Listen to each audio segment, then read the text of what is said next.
उत्तराखंड ने वित्तीय प्रबंधन और सुशासन के क्षेत्र में एक उपलब्धि हासिल की है। छोटे राज्यों की वित्तीय स्थिति के मामले में उत्तराखंड ने गोवा के बाद दूसरा स्थान प्राप्त किया है। ये उपलब्धि राज्य के मजबूत वित्तीय अनुशासन, पारदर्शी प्रशासन का परिणाम है। एक रिपोर्ट के मुताबिक उत्तराखंड ने राजकोषीय घाटे को नियंत्रित करने, स्वयं के कर राजस्व में वृद्धि, बकाया ऋण को संतुलित करने और सरकारी गारंटियों के प्रबंधन में बेहतर काम किया है। इसके अलावा शिक्षा, स्वास्थ्य जैसे सामाजिक क्षेत्रों में बेहतर निवेश ने भी राज्य की रैंकिंग को मजबूत किया है। सुशासन में भी उत्तराखंड अव्वल। वित्तीय प्रबंधन के साथ साथ उत्तराखंड ने सुशासन के क्षेत्र में भी अपनी धाक जमाई है। राज्य में व्यावसायिक माहौल को बेहतर बनाने, न्यायिक प्रक्रियाओं को तेज करने और डिजिटल ई सेवा को सशक्त करने के प्रयासों ने उत्तराखंड को प्रशासनिक दक्षता में अग्रणी बनाया है। ग्रामीण अर्थव्यवस्था को मजबूत करने पर जोर। उत्तराखंड की ये सफलता नीति निर्माण और मुख्यमंत्री पुष्कर सिंह धामी के नेतृत्व में राज्य सरकार दृढ़ता का उदाहरण पेश करती है। राज्य सरकार ने भविष्य में विकास की गति को और तेज करने का संकल्प लिया है, ताकि उत्तराखंड न केवल वित्तीय बल्कि समग्र विकास के मामले में भी देश में शीर्ष पर पहुंचे। उत्तराखंड सरकार अब डिजिटल इंफ्रास्ट्रक्चर और मजबूत करने, पर्यटन को बढ़ावा देने के साथ ग्रामीण अर्थव्यवस्था को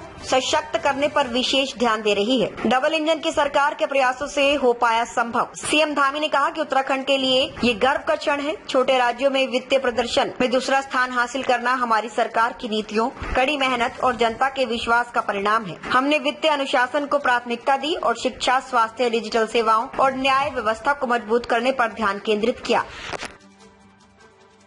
भी जो संकल्प लिया था, देवभूमि ने जिस काम के लिए हमको मौका दिया था, हमने वो काम सबसे पहले कैबिनेट में यही निर्णय लिया कि हम इसको लागू करने के लिए एक विशेषज्ञ समिति की कमेटी बनाएंगे और सेवानिवृत्त न्यायाधीश रंजना प्रकाश देसाई जी की अध्यक्षता में हमने कमेटी बनाई थी।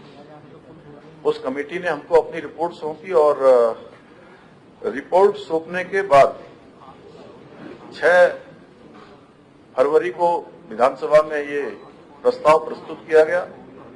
उस पर चर्चा हुई, पक्ष विपक्ष सभी लोगों ने उस पर भाग लिया और 7 फरवरी 2024 को यह विधेयक विधानसभा से पारित हो गया।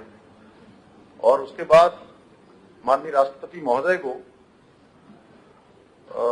उनकी सहमति के लिए इसको उनको प्रेषित किया गया, वहां भेजा गया और 12 मार्च 2024 को ये अधिनियम माननीय राष्ट्रपति महोदया की स्वीकृति के बाद पारित हो गया। और इसके बाद जब पारित होने के बाद हमारे सामने जो एक बड़ा काम था कि ये कैसे लागू होगा, इसकी नियमावली एवं इसके क्रियान्वयन